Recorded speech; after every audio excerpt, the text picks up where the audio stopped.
He is proud, knowing nothing but doting about questions and strifes of words, whereof cometh envy, strife, railings, evil surmisings, perverse disputings of men of corrupt minds, and destitute of the truth, supposing that gain is godliness. From such withdraw thyself. But godliness with contentment is great gain. For we brought nothing into this world, and it is certain we can carry nothing out. And having food and raiment, let us be therewith content. But they that will be rich fall into temptation and a snare, and into many foolish and hurtful lusts, which drown men in destruction and perdition. For the love of money is the root of all evil, which while some coveted after, they have erred from the faith, and pierced themselves through with many sorrows. But thou, O man of God, flee these things, and follow after righteousness, godliness, faith, love, patience, meekness. Give not thy strength unto women, nor thy ways to that which destroyeth kings. We make our boyfriend or our girlfriend our God.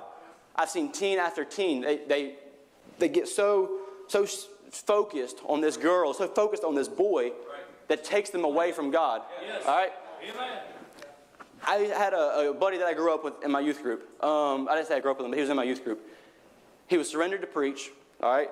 Had great, huge potential, all right? Surrendered to preach, went to Bible college.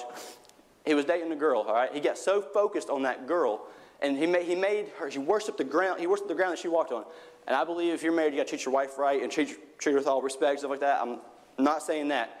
But he put her and making her happy and serving her over serving God. Right. Yeah. She broke up with him. He almost committed suicide. Now he works at a liquor store. Right. Yeah. All right. He made that girl his God.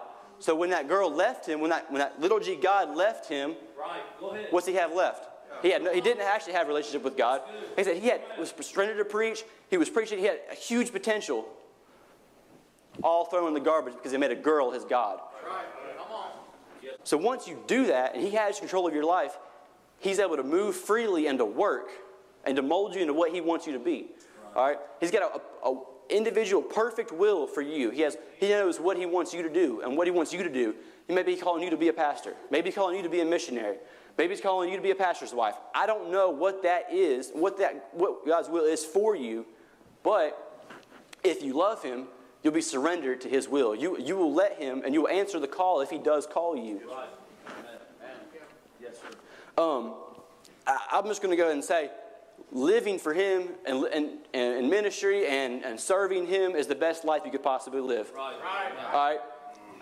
You may not have all the money. You might not have all the fame. That, in the grand scheme of things, that stuff's not important at all. Right. All right? It's not going to get you anywhere in life. If you look at someone who wins the Mega Million jackpot, whatever it is, $1.something billion, in a couple years, all their money is gone. Half the time, it ruins them, all right? They get money, and either one or two things. One, it's not enough. So all they do is they chase more and more and more and more and more and more and more. They're never satisfied, all right? Or two, they waste it all, right, on stupid stuff, and they have nothing left to show for it, all right? They were handed millions and billions of dollars, and then throw it all away. There's nothing to show for it. So I'm here to say it's the best life you can live. If God's called you to be a pastor's wife, to be a missionary's wife, to be a preacher, to be an evangelist, whatever it is, and you reject that call, I promise you will be miserable. Yes, sir. All right? You might think you got away with it, but I promise you're not going to be anywhere near as happy as you would be and as much joy in your life as if you were doing what God wanted you to do. You never will. All right? So, if you love him, you'll give him your heart. You'll surrender to him. You'll surrender to God's will. I'm going to have the nicest things. I'm not going to live like my mom and dad lived. I'm not going to be poor. I'll do whatever it takes to be rich. If I have to work on Sunday, I'll work on Sunday. If I have to work on Wednesday, I'll work on Wednesday. I will not be poor. And from a very young age, boys and girls, I was seeking how to be rich in my life. So at a very young age, I was seeking the future that I wanted for my life. It did not include God. It didn't include God's will. It didn't include his perfect plan that he has for every single person in this room. It's what I wanted. It all changed, though, when I met a young lady. Boys that would get you in trouble. I met a young lady in high school, and she was my world. I would do anything for that young lady. My mom and dad tell me I couldn't do it. I asked if I can go over to her house, I'd sneak over there and go to her house anyways. My whole world revolved around her. And I started to seek a relationship with her. And no matter who I had to step on to have a better relationship with her, I would. I didn't care what my youth pastor said. I didn't care what my pastor was telling me. I didn't care what my mom and dad was telling me. I could care less what my school teachers were telling me because I went to a Christian school. All my focus on was having and seeking a relationship with this young lady. So I added her into my plans. I ask you, what are you seeking?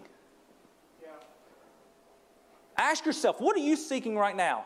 Are you seeking to please God daily? Are you seeking to read His Bible? Are you seeking to go to church? Are you seeking to be the young man that you should be or the young lady that you should be for God? Or are you seeking the things that I've told you about? Or are you going to be like me and I'm smart enough, I'm not going to end up like that?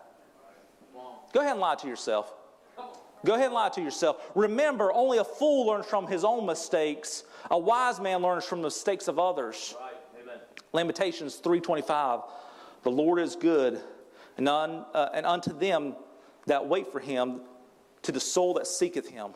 Boys and girls, when you seek Jesus, He's going to be right there waiting for you. Right. Ask yourself, what are you seeking after today?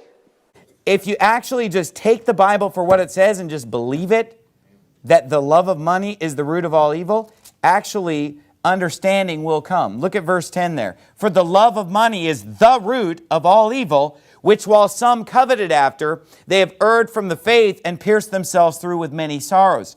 You see, people who don't understand the statement, the love of money is the root of all evil, have failed to read the context, because the context actually explains why that statement is so true. Look at verse number 9. It says, but they that will be rich, meaning those who want to be rich, fall into temptation and a snare and into many foolish and hurtful lusts. So does it say people who want to be rich, they just love money and only sins associated with greed afflict them? Only sins that have to do with money. That's the only type of sin they go into. Is that what it says? No, it says they that will be rich fall into temptation and a snare and into many foolish and hurtful lusts, which drown men in destruction and perdition. And then it says, for. What does for mean?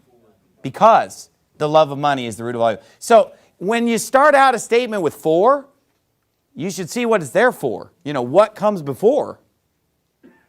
And he says, people who want to be rich go into all these other foolish and hurtful lusts.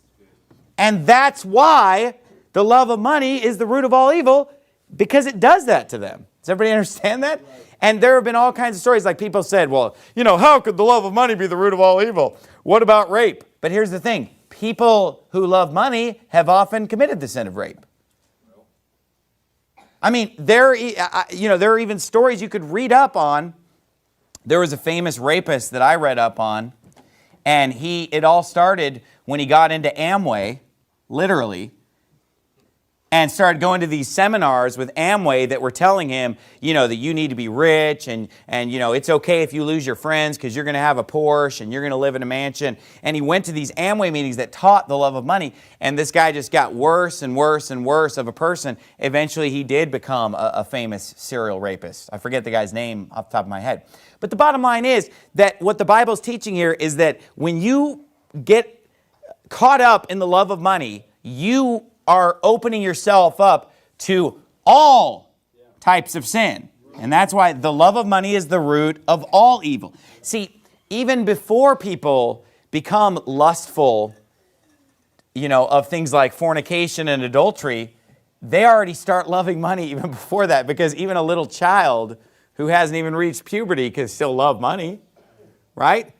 I mean, even a 5, 6, 7, 8, 9, 10, 11-year-old can love money, right? And can desire and covet goods and things that they don't have, and toys, and go through the catalog and, oh, I want that, oh, I wish I had this, oh, I want this, oh, when I grow up, I want to be rich, I want to make all kinds of money. And they're already going down a bad road.